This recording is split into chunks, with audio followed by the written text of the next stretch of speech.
Olá, pessoal. Aqui é o professor Washington Soares e hoje a gente vai falar um pouquinho sobre o renascimento urbano e comercial. Esse renascimento urbano comercial, pessoal, ele começa no início da idade, no final da Idade Média, tá bom? Mais especificamente na Baixa Idade Média, em decorrência das cruzadas, né? Então a gente vê que as cruzadas, enquanto o objetivo militar era reconquistar Jerusalém, elas fracassaram. Entretanto, essas mesmas cruzadas foram responsáveis pela reabertura do comércio entre a Europa, Ásia e África. Então a gente vê que essa reabertura ela vai acontecer em um período em que a própria sociedade feudal ela começa a dar sinais, né, de instabilidade. Durante um tempo, esse renascimento urbano comercial vai absorver aquelas pessoas, né, que não estão muito bem enquadradas ali no mundo medieval, e, ao mesmo tempo, vai dar origem a uma classe social que lá na frente será responsável pela própria queda do feudalismo, que é a burguesia. Então, é nesse momento aqui que a gente vê surgir, ou melhor, ressurgir a vida urbana e comercial na Europa. Durante a maioria do período da Idade Média, pessoal, e durante, na verdade, até a Revolução Industrial, a maior parte, né, dos moradores do continente europeu estavam no campo. Só que, com o renascimento urbano, as cidades lentamente, claro, né, isso é um processo lento, que demora centenas de anos, mas elas vão retomar o protagonismo comercial, elas vão retomar o protagonismo político. Isso porque, nesse momento, pessoal, as cidades elas são ponto de encontros comerciais. Tá bom? As cidades são ponto de chegada de pessoas que não estão muito bem encaixadas no feudo, né? Aqueles camponeses que já não têm mais espaço no feudo, ou pessoas que não estão muito bem enquadradas no sistema dessa sociedade. Então, a cidade ela vai ser o local para onde esses indivíduos que estão marginalizados no sentido de estar à margem da sociedade, ou seja, não são criminosos. Eles estão à margem em uma sociedade que não enquadra muito bem eles, né? Que não foi feita para eles. Então, na cidade, eles vão encontrar um espaço, por exemplo, de liberdade, né? Havia um ditado entre os povos germânicos na época que dizia basicamente o seguinte: na cidade se respira o ar da liberdade. Ou seja, ali você não é um servo, você é um homem livre, né? Responsável pela produção da sua riqueza, mas também é apropriador da sua própria riqueza, né? Então, a gente vai ver que essa mentalidade burguesa, né, ela nasce nesse momento e, com o passar do tempo, vai se desenvolvendo, tá bom? Então, com a reabertura do comércio entre Ásia, África e Europa, a gente vê surgir aqui, ó, algumas rotas comerciais. Isso aqui já é o século XIII, né, já está um pouco mais adiantado, né, está mais sofisticado. Estamos falando de 1200 e pouco, mas olha só, essas rotas, elas dão conta de quase toda a Europa, né? A gente vê aqui, nesse momento, grandes cidades, né? E uma grande quantidade de cidades, né? Então, entre a cidade, por exemplo, ali de Cádiz, aqui embaixo na Espanha, até a cidade de Oslo, né? hoje na Noruega. Então, a gente vai ver que, de um lado ou outro, de leste a oeste, norte a sul, essa região torna-se muito movimentada. E esse comércio, pessoal, ele vai dar origem a uma série de novas profissões urbanas, né? E esses trabalhadores urbanos, eles não são iguais aos servos, eles têm uma mentalidade diferente. Não é à toa que as universidades elas também vão se abrir para esses burgueses nascentes, a burguesia nascente em busca de conhecimento, não só para si, mas também para a administração dos seus negócios. Então, essas rotas comerciais elas vão ser interessantes, inclusive para os reis, que verão nelas oportunidade de cobrança de impostos, né? Para os comerciantes será importante porque eles verão nos reis protetores dos seus negócios, contra os interesses particulares de senhores feudais. É nesse momento que a gente vê a crise do sistema feudal enquanto organização política e a ascensão, lenta, porém contínua, do poder dos reis. A ascensão do poder dos reis está diretamente ligada a uma aliança com os comerciantes locais.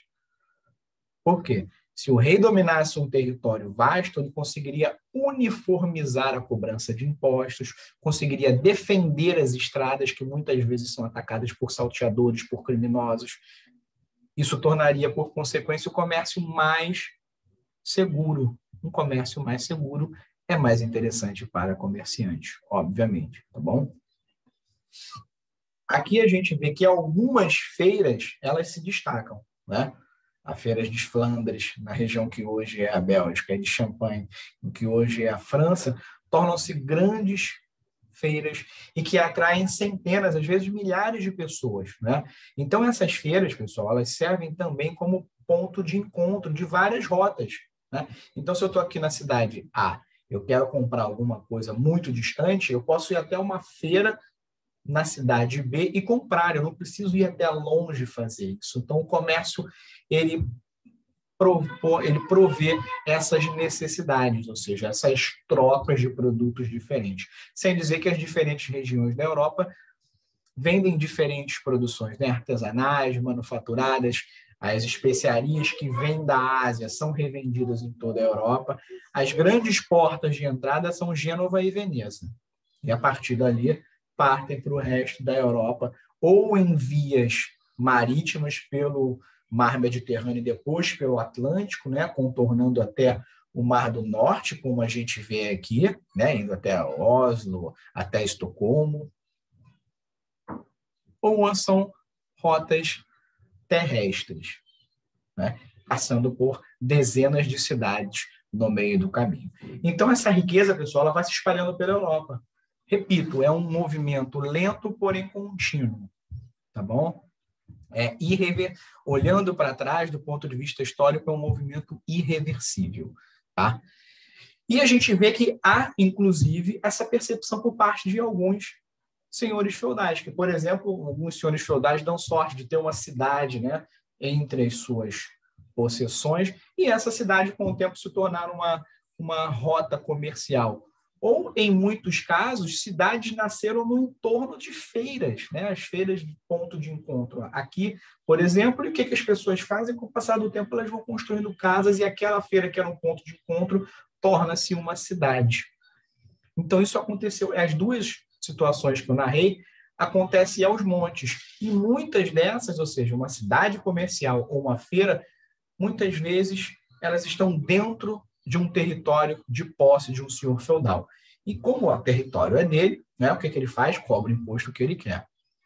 E é a partir desse momento que nasce o chamado movimento comunal, ou seja, várias cidades literalmente compraram a sua liberdade. Então, basicamente, é o seguinte, chegavam no senhor feudal e diziam, quanto você quer pela cidade? X. Então, X. Agora nós queremos uma carta que simbolize a independência, que reconheça a independência dessa cidade aqui, a cidade A. Tá bom?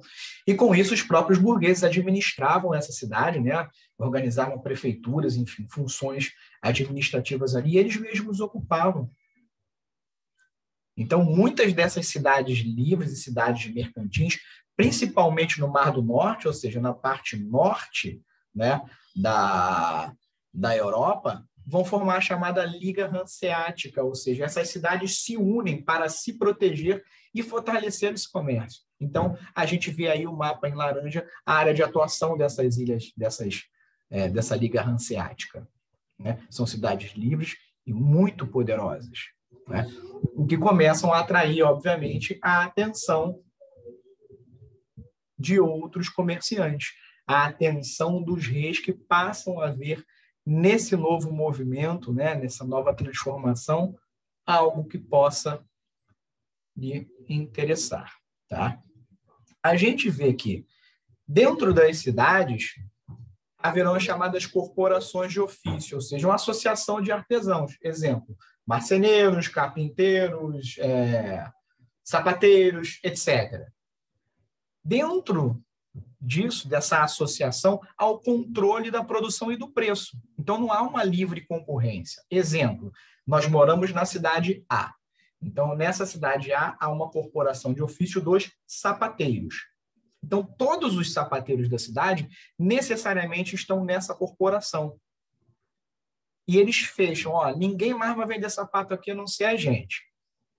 Então, uma pessoa que vem de fora, ela não vai poder montar ali uma manufatura de sapato de jeito nenhum. Ela tem que ser aceita pela corporação. Se um aprendiz quer montar uma manufatura para ele, ele tem que ter permissão da corporação. Então, isso é uma forma de controle da economia, né? Então, eles colocam um preço que eles, obviamente, consideram justos, né? Então, nada mais é do que um preço combinado. Então, ó, todo mundo combina de colocar o preço mais ou menos X no sapato, tá bom? Essa corporação, pessoal, ela não serve só como forma de controle do preço, né? Como, digamos assim, controle do mercado. Ela também funciona como uma associação de ajuda mútua, né? Então, digamos que eu seja um sapateiro. Se eu falecer e deixar minha esposa e órfãos, essa mesma corporação ajuda. Então, é uma forma de organização mutualista, né? Uma forma de cooperativa, uma forma de assistência mútua, tá? A gente vê que dentro dessas manufaturas há uma hierarquia, tá bom? Entre o mestre, que é, em geral, o homem mais velho, que é aquele que sabe fazer o sapato, por exemplo, vamos ficar no sapato, e ele mostra para os oficiais e para os aprendizes como se fazer. É nesse momento que já começa o princípio da separação das tarefas, né? Guardadas as devidas proporções, né? Como se fosse uma linha de produção. Então, se eu sou mestre, eu vou, ao invés de ensinar o João e o José e o Paulo a fazerem sapatos, eu vou ensinar a cada um fazer uma parte do serviço. Com isso, o João, por exemplo, vai ficar especialista em cortar o couro, né? Essa é a função dele, ele se especializa nisso. Os outros vão fazer outras funções. Com isso, pessoal, eu, mestre, garanto para mim o conhecimento da produção de sapato, né? Não deixo isso para os aprendizes ou para os oficiais, né? E, ao mesmo tempo, eu aumento a produtividade, né? Porque eu vou colocar mais pessoas fazendo mais funções. Então, isso aumenta, no fim das contas, a quantidade de produtos que eu faço, tá? E é importante que a gente vê, pessoal, que nesse momento não há uma separação entre o lugar do trabalho e o lugar da casa, né? Então, a gente vê que a maioria, quase que a totalidade dessas manufaturas medievais são dentro da casa desses trabalhadores. Tá bom? Aqui a gente vê um comércio com início da monetarização, ou seja, o meu sapato eu não vou trocar por trigo, eu vou trocar por dinheiro, moedas, ouro e prata. Tá bom? Então, isso vai fazer com que a economia se torne mais complexa. Inclusive, é nesse momento, aqui a gente vê algumas rotas comerciais, é nesse momento que surgem os bancos. Exemplo, deixa eu voltar para o mapa. Então, digamos que eu esteja na cidade de Veneza, tá? Mas eu sou um comerciante que eu quero vender as minhas coisas, eu quero comprar alguma coisa na Antuérpia, né? Então, o que eu faço? Ao invés de ir da Veneza a Antuérpia, ou o caminho contrário, que era mais comum, vamos lá, Antuérpia para Veneza, então imagine como é que eu vou andar centenas, milhares de quilômetros com uma sacola cheia de moedas de ouro. Não seria lá muito prudente. Então, o que eu faço? Eu vou até a feira, aos homens que ficam na banca, né? No banco, daí o nome banco, eles ficam lá, e lá eu posso, por exemplo, trocar moedas. Ah, eu quero a moeda que está em Veneza. Como se fosse uma casa de câmbio hoje, eu trocar real por dólar, por exemplo. Eles fazem esse serviço. E aí eles cobram uma diferença, né? Que é o que a casa de câmbio também faz. Né? Então, se o dólar está custando, por exemplo, R$5, a casa de câmbio te vende, por exemplo, 5,20. Então, ele ganha em cima dessa transição, dessa troca. Os banqueiros também. Mas, com o passar do tempo, a atividade bancária ela se torna ainda mais sofisticada. Então, voltemos àquele exemplo. Então, eu saio da Antuérpia. Para eu não ficar andando com muito dinheiro no meio do caminho, eu deposito meu dinheiro num banco da Antuérpia, pego uma nota promissória, né? Como o tataravô do cheque, então, pego lá, ó, beleza, tudo oficial, tenho direito a, sei lá, 100 moedas de ouro.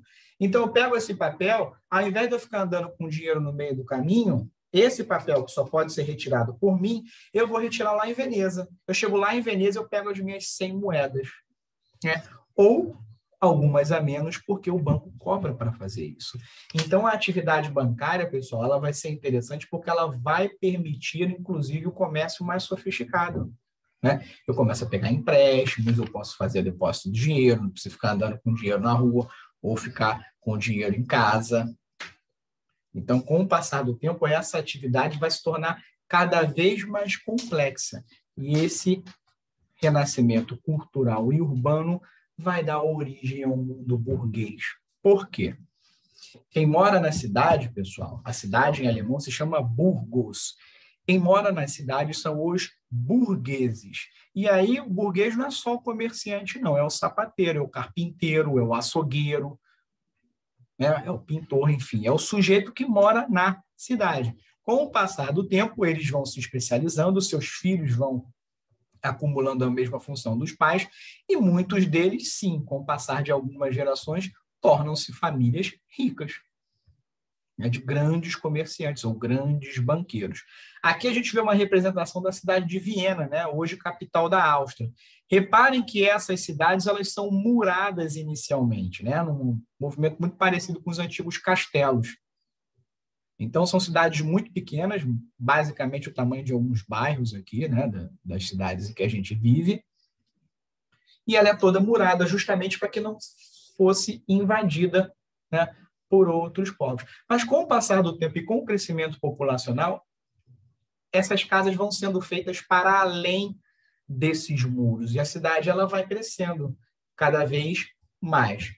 Aqui a gente vê uma foto de uma cidade medieval, né? Vemos aí os muros, vemos que, em geral, não há uma organização urbanística muito boa, né? O que a gente vê, tanto nessa foto aqui, quanto na imagem anterior, é que a igreja, ela tem um papel central na vida desses sujeitos, ou seja, a igreja está no centro da cidade.